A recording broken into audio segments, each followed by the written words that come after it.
Salut et bienvenue dans cette nouvelle analyse approfondie.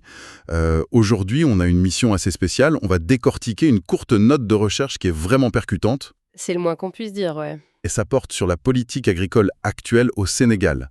Le but, c'est de comprendre un paradoxe fascinant. On va voir comment une politique qui a été conçue à la base pour assurer l'autonomie d'un pays pourrait en fait transformer, je crois que c'est 900 000 foyers. C'est ça. 900 000 foyers d'agriculteurs indépendants. Voilà, 900 000 foyers transformés en de simples employés. C'est un cas d'école qui va vraiment au-delà de l'Afrique de l'Ouest, je trouve.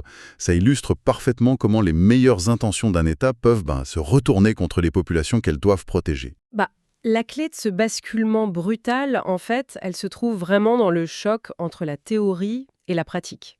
Parce que sur le papier, la souveraineté alimentaire, c'est le droit d'un peuple à définir ses propres politiques agricoles, à prioriser la production locale, quoi. Avec toujours cette idée de justice derrière, non? Exactement.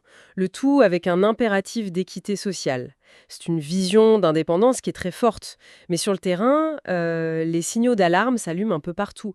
Récemment, d'après les sources, on a vu des maraîchers de la zone des Niayes organiser des manifestations vraiment spectaculaires. Ah oui, les images où ils déversent des tonnes de pommes de terre et d'oignons directement sur le bitume. Ouais, directement sur la route. Des montagnes de légumes jetés comme ça, c'est une image qui frappe. Surtout dans un pays qui cherche justement à se nourrir lui-même. C'est un peu comme si, je sais pas, pour encourager le commerce de proximité dans un quartier, on laissait un hypermarché géant s'installer, dicter absolument toutes les règles, et qu'on s'étonnait ensuite de voir les petites épiceries fermées. C'est une très bonne analogie. Mais concrètement, comment on en arrive là? Comment la politique actuelle crée cette exclusion des petits exploitants? Eh bien, le texte nous explique qu'il faut regarder la mécanique des marchés, en fait, et l'influence colossale de l'agro-industrie. Les légumes écrasés sur la chaussée, c'est pas du tout le fruit d'une surproduction accidentelle. Ah bon? C'est pas juste qu'ils en ont trop cultivé. Non, pas du tout. C'est la conséquence d'un marché qui est complètement verrouillé. En théorie, l'Agence de régulation des marchés, l'ARM, elle est censée équilibrer l'offre et la demande. Sauf que les grands acteurs industriels utilisent leur poids financier et logistique pour dominer ce qu'on appelle les interprofessions agricoles. D'accord.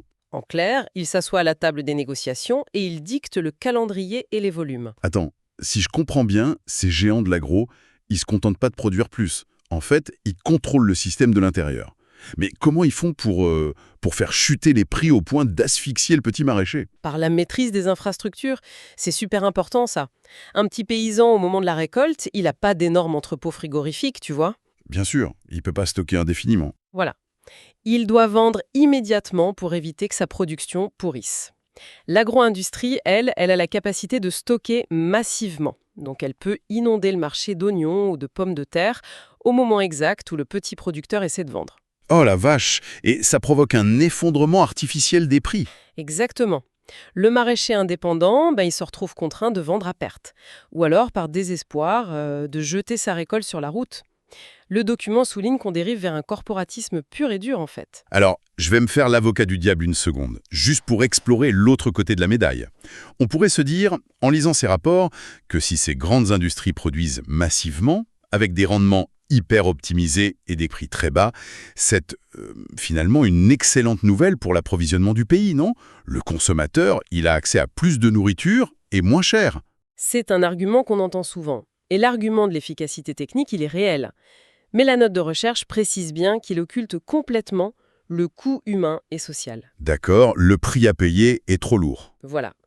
Si on remonte à la définition initiale de notre sujet, la souveraineté alimentaire exigeait une équité sociale.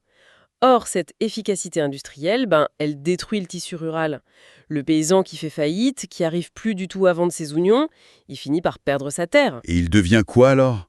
Pour survivre, il n'a pas d'autre choix que d'aller vendre sa force de travail à ces mêmes géants industriels qui l'ont ruiné. Le rapport parle d'une prolétarisation du monde rural. L'agriculteur souverain disparaît pour laisser place à un ouvrier agricole qui est précaire et totalement dépendant. L'ironie est glaçante quand même, hein. La quête de souveraineté alimentaire au niveau national se fait au prix d'une perte totale d'autonomie pour les familles paysannes. En fait, on sacrifie la structure même de la société rurale sur l'autel du rendement industriel. C'est vraiment le nœud du problème soulevé par l'auteur. La production locale augmente, ça oui, mais la richesse qu'elle génère est captée par une petite poignée d'acteurs corporatistes et ça vide les campagnes de leur indépendance économique. Ce qui amène forcément à repenser notre vision globale de l'agriculture de demain. Quand on garde en tête cette image d'oignon écrasé au soleil, il y a une question fondamentale qui reste en suspens, pour tout le monde en fait. Si la production locale finit par devenir le monopole exclusif d'une poignée de corporations industrielles, est-ce que le peuple détient encore réellement, au final, le pouvoir sur son alimentation?